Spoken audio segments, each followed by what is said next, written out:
આપણા ઘરમાંથી કોઈ પણ બહેન, દીકરી અથવા તો કોઈ પણ મહિલા નવરાત્રિમાં મોડે સુધી રાત્રે ગરબા રમવા જાય અથવા તો કોઈ પણ કામ કારણોસર બહાર જાય ત્યારે તેમની સુરક્ષાની ચિંતા થવી એ સામાન્ય બાબત છે. પણ અત્યારે ટેકનોલોજીના જમાનામાં એવી ઘણી એપ્લિકેશન આવી ગઈ છે જેનાથી આપણે મહિલાઓની સુરક્ષાનું ધ્યાન વધારે આપી શકીએ છીએ. આજે હું તમને 5 એવી એપ્લિકેશન વિશે જણાવીશ જે કોઈ પણ મહિલાના મોબાઈલમાં હોવી ફરજિયાત છે. આમ એપ્લિકેશનથી આપણા જે સિક્યોરિટી છે એટલે કે આપણી સુરક્ષા છે તે વધારે સારી થઈ શકે છે.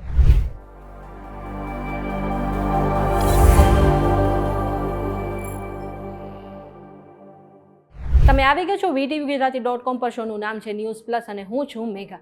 હવે અત્યારનો જે માહોલ છે એમાં આપણે ખબર છે કે 6 મહિનાથી લઈને 70 વર્ષ સુધીની કોઈ પણ મહિલા સુરક્ષિત નથી.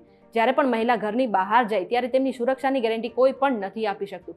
જે છોકરી કે મહિલાઓ શાળામાં જતી હોય, ટ્યુશનમાં જતી હોય અથવા તો જોબ કરવા ઘરની બહાર જતી હોય અથવા તો કોઈ પણ વસ્તુ ખરીદવા પણ ઘરની બહાર નીકળે ત્યારે તે સુરક્ષિત નથી એવું જ અનુભવે છે.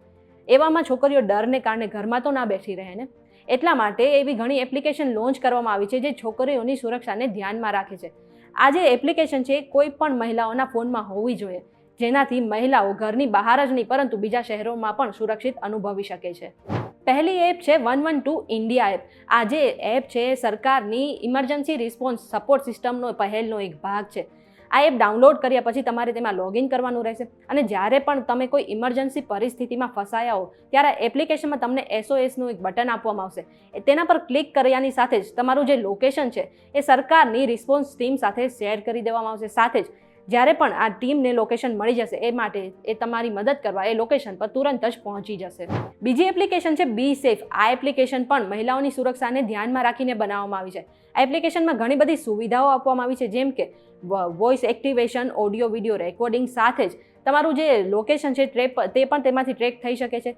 હવે આ એપ્લિકેશનમાં તમને એક SOS બટન આપવામાં આવ્યું છે. તેના પર ક્લિક કર્યાની સાથે જે તમારું લોકેશન છે એ તમારા ઇમરજન્સી કોન્ટેક્ટ સાથે શેર કરી દેવામાં આવશે, એ પણ SMS દ્વારા. અને જ્યારે તમારું લાઈવ લોકેશન શેર થઈ જશે એ બાદ આપમેળે આ એપ્લિકેશનમાં વિડીયો અને ઓડિયો રેકોર્ડિંગ ચાલુ થઈ જશે. ત્રીજી એપ્લિકેશન છે માય સેફ્ટી પિન એપ. આ પણ એપ્લિકેશન મહિલાઓની સુરક્ષાને ધ્યાનમાં રાખીને બનાવવામાં આવી છે. આ એપ્લિકેશનમાં પણ તમને GPS ટ્રેકિંગ, ઇમરજન્સી કોન્ટેક્ટ જેવી સુવિધા આપવામાં આવશે. આ સાથે જ તમે કોઈ ઇમરજન્સી પરિસ્થિતિમાં ફસાયા હો ત્યારે કોઈ સુરક્ષિત જગ્યા પર કેવી રીતે જવું તેના પણ નિર્દેશ આપવામાં આવે છે. આટલું જ નહીં, આ એપ્લિકેશનમાં કોઈ અસુરક્ષિત સ્થાન હોય તો તમે તેને પણ પિન કરી શકો છો. ચોથી એપ્લિકેશન છે 24/7. આ એપ્લિકેશનમાં પણ GPS ટ્રેકિંગ અને ઇમરજન્સી કોન્ટેક્ટ જેવી સુવિધા આપવામાં આવી છે. સાથે જ એપ્લિકેશન દ્વારા તમે લાઈવ લોકેશનના ફોટો પણ તમારા ઇમરજન્સી કોન્ટેક્ટ સાથે શેર કરી શકો છો. અને પાંચમી એપ્લિકેશન છે શિલ્ડ ઇન્ડિયા વુમન સેફ્ટી. આ એપ્લિકેશનમાં પણ આવી જ બધી સુવિધા આપવામાં આવી છે. સાથે જ આ એપ્લિકેશનમાં વોક વિથ મીનું ઓપ્શન પણ આપવામાં આવ્યું છે. એટલે કે તમે તમારા મોબાઈલમાં GPS તમારું ચાલુ રાખશો અને તમારું જે લોકેશન છે તમારું ઇમરજન્સી કોન્ટેક્ટ સાથે તમે શેર કરી દેશો તો તમારું જે લોકેશન છે એ કોન્ટેક્ટ ઘરે બેઠા જોઈ શકશે.